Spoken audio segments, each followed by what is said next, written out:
Welcome back, everybody. My name is Tucker, and in the second video of today, we're going to be talking about something that I briefly touched on a little bit earlier. You can go check out that video if you missed it, and that is the potential craziness of the 2020 NBA draft. And basically, I just wanted to put this video together to compile some of the rumors that have been flying all over the place. Certainly not all of them, because there have been a ridiculous amount of rumors so far about this draft. But I think because of all the uncertainty, because of all the rumors, this is going to be an incredibly interesting and incredibly crazy draft with a potential record number of trades made. And so I wanted to put this video together to break down a lot of these rumors that I'm seeing and just kind of give my thoughts on each of them and just discuss what is going to be a crazy, crazy draft here in a couple of days. But really quickly, before we get started, if you enjoy content like this, then consider subscribing. I upload twice a day, every day, all throughout the NBA offseason. It's a great place to be for consistent NBA content. So if that's what you're looking for, then consider subscribing. You can also leave a like rating on the video. It helps me out a ton, lets me know that you guys are enjoying the content, and it helps get the video out to more people on YouTube as well. You can also hang out with me at various socials at the bottom of the screen outside of these videos, including Twitch, in which I will be streaming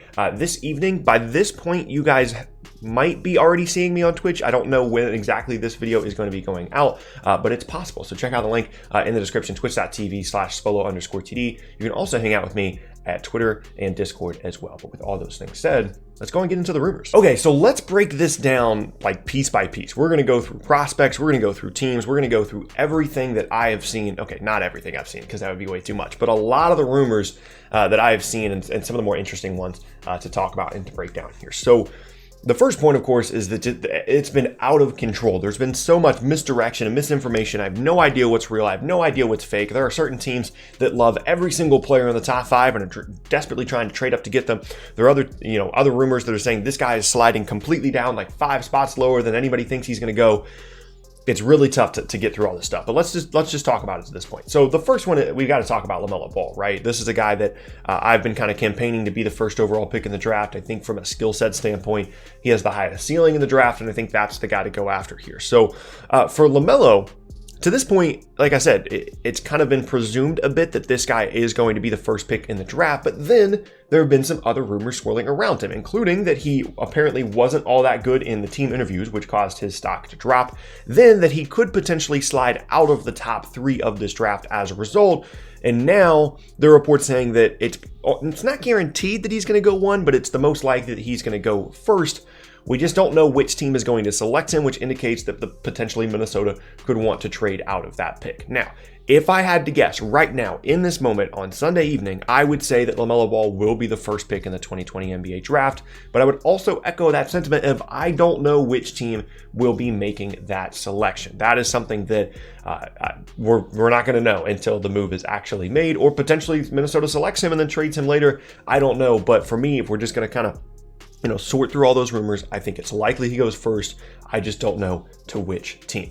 Now, the other guy that I think has probably had close to as many rumors as LaMelo Ball, but not quite as many floating around him, is James Wiseman. And this is kind of the mystery man of this draft, in a draft of a lot of mystery, because he really didn't play that many games in college because of some eligibility issues, but is clearly a very talented player. And for a while, it seemed like people were just penciling him in at number 2, going to Golden State. That big man fit just made a ton of sense, but there's been no shortage of rumors around him either. First, it was that every team seemingly in the top 4 or 5 coveted James Wiseman, except for the Minnesota Timberwolves because of that Towns fit.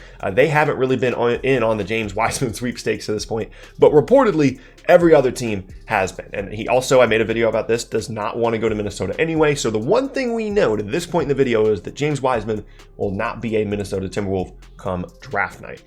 We also have seen rumors about a number of teams moving up to want to go get him, most specifically the Charlotte Hornets, who are sitting at 3 and are presuming that Golden State will be selecting Wiseman at number 2, as has been rumored. As far as what specifically is going to happen with Wiseman, I think the most likely outcome is that Golden State selects him at 2, and then we just kind of figure out the rest of the draft from there. That certainly isn't a likely outcome in my opinion, just because there's so many different ways that this could go. But if you're saying this is the most likely, that is where I would go with that. But this is a crazy, crazy draft. I could see 1, 2, and 3 all being moved, so it's really difficult to tell to this point what exactly is going to happen to James Wiseman. And then we get to Anthony Edwards, a guy that it has been rumored could go number 1 overall. Maybe is, the most talented player in the entire class. Maybe is the best two-way player in the entire class. He has been really difficult to figure out as well, because you see all these things about, oh, this workout went well. or this workout went poorly. And it's like, okay, what's real, what's fake? Is this a team trying to convince other teams that they don't like him so they can pick him? And who knows what's happening, right? So the two specific rumors are he could go number 1. I don't think that's likely. And the teams were not impressed by certain workouts that he did have. So for Anthony Edwards, my guess would be that he goes 3 or 4. Outside of that, I have very, very little insight on what's going to happen with him, because the rumors, in comparison to some of the other prospects to this point, have been relatively limited on Anthony Edwards. Now I move on to Denny. And he, again, I mean, I talked about James Wiseman as the mystery man. Maybe it's Denny.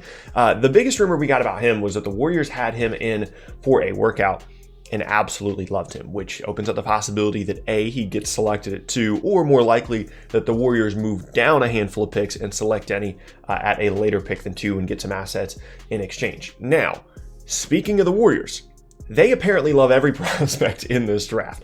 There have been rumors that ownership is pushing for them to select LaMelo at number 2 if he's available, and to move up to 1 to get LaMelo. There have been rumors that they love James Wiseman, that they love Denny, that they love Anthony Edwards. The Warriors love every prospect at the top of this draft, apparently, and they are definitely a team to watch. Not only with potentially selecting at number 2, not only with potentially moving down to select a different player, but of course, the constant threat that they are just pumping up the value of this pick in order to make a big trade involving Andrew Wiggins and that second pick, because teams are thinking, oh man, they love this pick, but they're actually willing to move it for this star.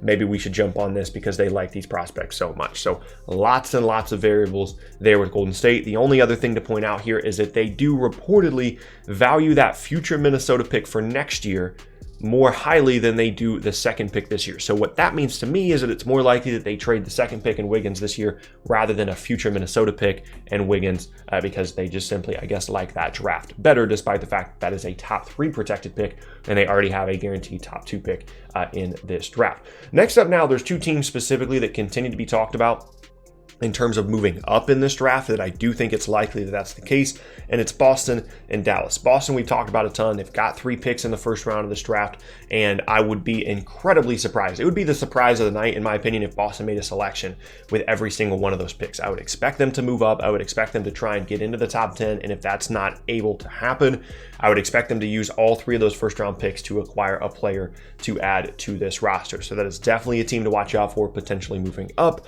once they're able to make trades or potentially on draft night. And for Dallas, there have been all kinds of rumors swirling about their willingness to trade anybody not named Luka Doncic or Kristaps Porzingis in order to improve their roster for a potential, top seed push next season in the Western Conference. They're another team to keep an eye on for potentially moving up in this draft, because again, everybody but those 2 players is available, and they've got some assets in this roster that teams could certainly be interested in to maybe get them into a top 10, a top 15 selection and get another guy that they think can be that third piece along with their other 2 young stars. So 2 teams certainly to watch there.